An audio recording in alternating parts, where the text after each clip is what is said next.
Di dunia pertambangan sering kita dengar istilah drilling, yaitu suatu proses pengeboran untuk membuat lubang ledak pada material batuan induk yang bersifat keras dan masif.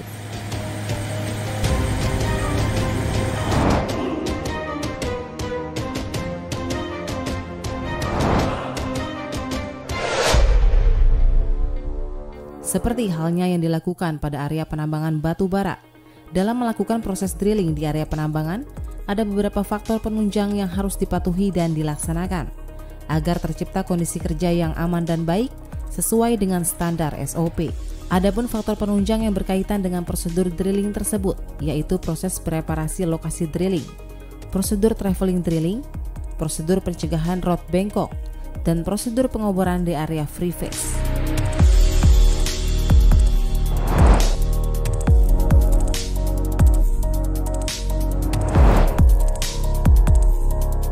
Untuk menghasilkan kualitas hasil pengeboran dan peledakan, diawali dengan kesiapan lokasi pengeboran.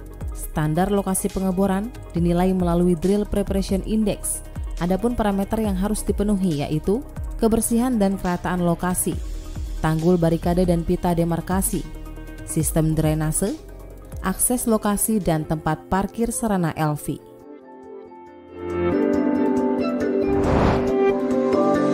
Prosedur travel drilling.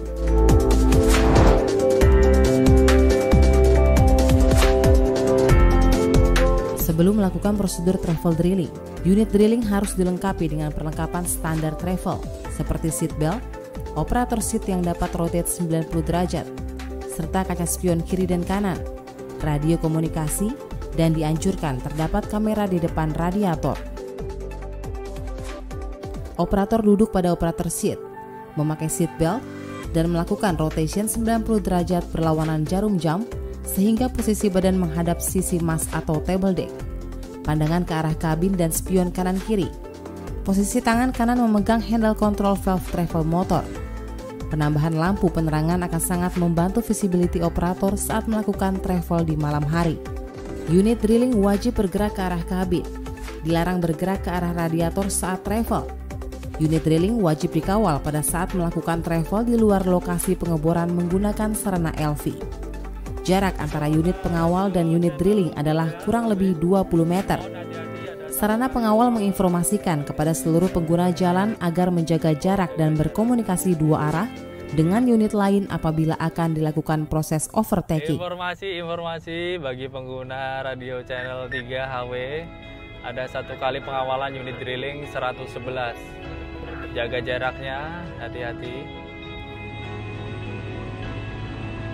Pada saat unit drilling melakukan travel lebih dari 20 menit, maka unit drilling dianjurkan untuk berhenti 10 hingga 15 menit untuk melakukan pendinginan komponen motor travel pada undercarriage.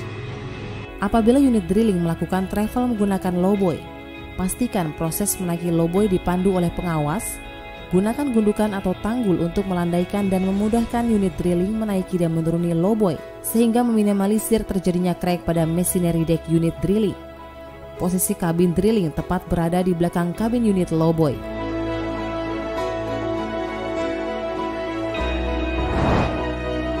Prosedur pencegahan rod bengkok. Dalam melakukan prosedur drilling, yang harus dipastikan sebelum melakukan drilling dengan mengecek kondisi unit dipastikan dalam kondisi standar dan aman, serta kondisi bit dalam keadaan baik dan kondisi area kerja aman.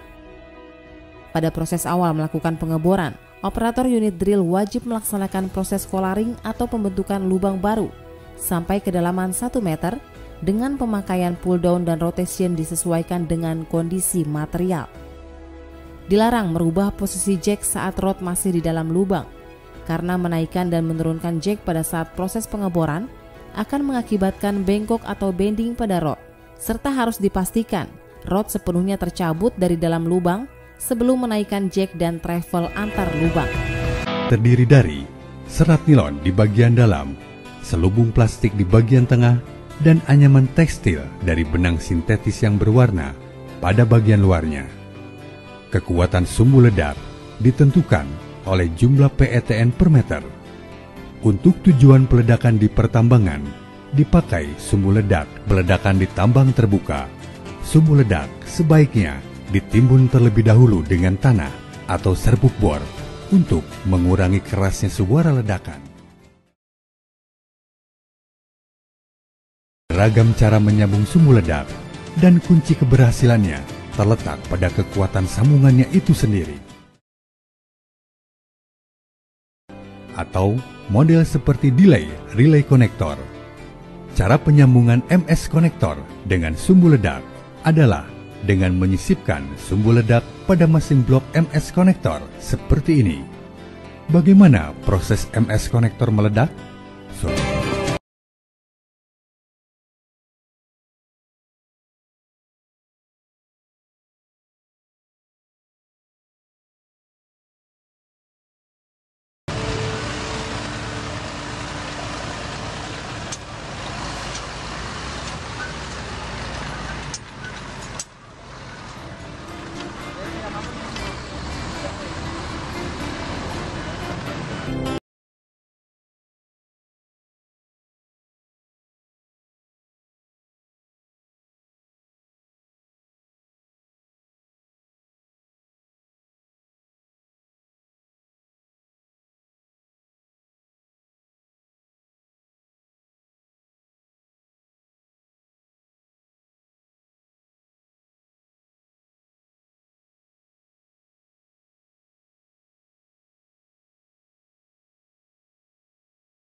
Langkah-langkah sebagai berikut. Buat primer dari gabungan detonator nonal dengan booster atau cartridge. Masukkan primer ke dalam seluruh lubang ledak sesuai delay yang telah ditentukan. Tempelkan detonator listrik dengan sumbu ledak dan diselotip kuat. Atas hasil peledakan serta meminimalisir flying rock. Tie-up atau proses perangkaian seluruh detonator yang tertanam di dalam lubang ledak dilakukan sesuai dengan pola rangkaian yang sudah ditentukan pada blasting design. Wajib dilakukan final check rangkaian untuk mencegah terjadinya misfire atau lubang gagal ledak sebelum proses penyambungan inisiasi awal. Proses charging dekat front loading. Apabila pada saat proses charging terdapat aktivitas penggalian atau pengangkutan, maka jarak lubang terluar yang sudah diisi bahan peledak harus minimal 5 kali burden dari aktivitas tersebut. Apabila kurang dari 5 kali burden dari lubang ledak, maka perlu dibuatkan JSA dan terdapat kajian teknis untuk kegiatan tersebut. Sedangkan untuk kasus slip load atau slip blast, sebelum melakukan pengisian bahan peledak, harus dipastikan bahwa tidak ada aktivitas loading dan hauling di radius 40 meter dari lokasi tersebut sampai dinyatakan aman dari peledakan.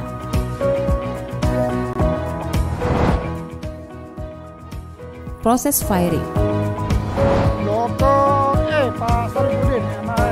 Koordinator atau pimpinan peledakan melakukan pengecekan kepada seluruh tim blocker dan menanyakan keadaan melalui radio kepada masing-masing road blocker untuk memastikan apakah keadaan sudah aman atau belum.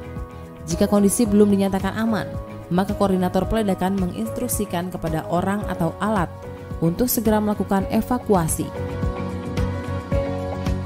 Jika kondisi sudah dinyatakan aman oleh semua road blocker, pimpinan peledakan menginstruksikan kepada blaster untuk dilakukan proses firing. Blaster yang bertugas melakukan firing wajib memiliki kartu izin meledakan yang masih berlaku dan sesuai dengan area atau lokasi izin tersebut.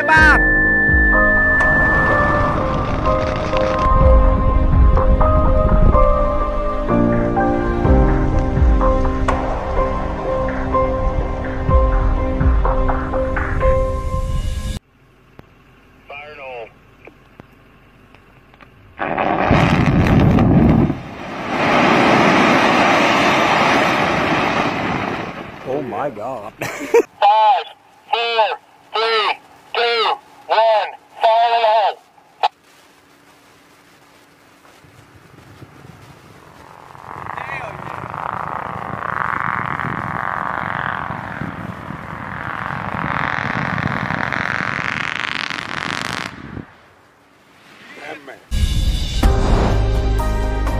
Pemeriksaan pasca blasting.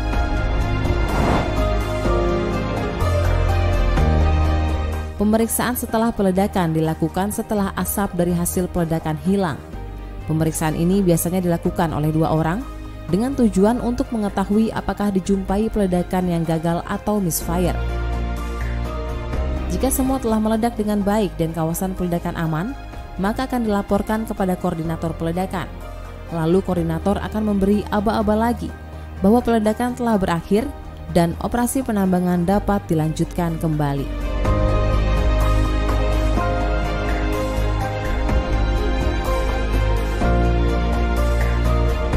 Lapor Pak Misran, telah dilakukan pengecekan pasca peledakan, total lubang 97 hole, aman dari misfire, fragmentasi dan backbreak dinyatakan sesuai dengan rencana. Hasil peledakan saya nyatakan aman. Terima kasih Pak Kriswanto, Pak Julian, lokasi Pak Aris telah dinyatakan aman. Silakan blaster dan pengawas peledakan kembali ke posisi semula. Di copy Pak Misran. Namun jika ditemukan lubang gagal ledak atau misfire, maka segera lapor kepada pengawas atau pimpinan peledakan dan segera dilakukan proses identifikasi atau investigasi penyebab misfire tersebut. Kejadian misfire wajib tercatat dan terlaporkan melalui berita acara misfire. Untuk semua road blocker, blasting dinyatakan aman, kami tandai dengan 1 kali sirene panjang. Terima kasih.